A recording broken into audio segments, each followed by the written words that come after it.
A former officer with President Vladimir Putin's elite security unit has defected and labeled the Russian leader a paranoid war criminal who has lost his grip on reality. Gleb Karakulov said he served as captain and engineer in Federal Protective Service, one of the most secretive branches of Russia's security services. In a sweeping interview, he said that the Russian president has become increasingly paranoid and that he prefers to avoid airplanes and travels on a train that looks like a regular train but has been adapted for Putin's needs.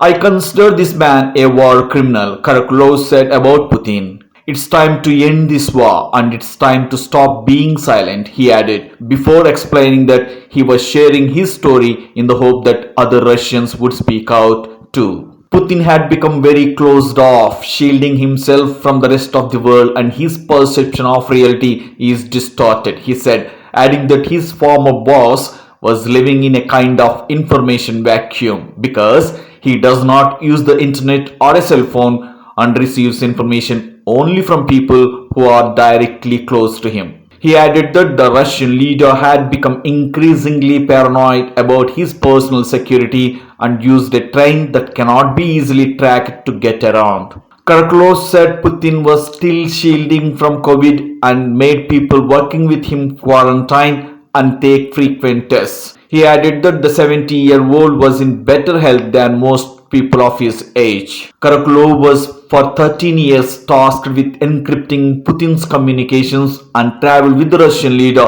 on more than 180 overseas business trips. Karakulov fled in October 2022 while accompanying Putin on a trip to Kazakhstan. He is one of the highest ranking intelligence officers to recently defect from Russia. He said that his wife and daughter had joined him and they flew to Turkey together with just 3 suitcases. He is currently on the wanted list in the publicly available database of the Russian Interior Ministry, where the charges against him are not specified.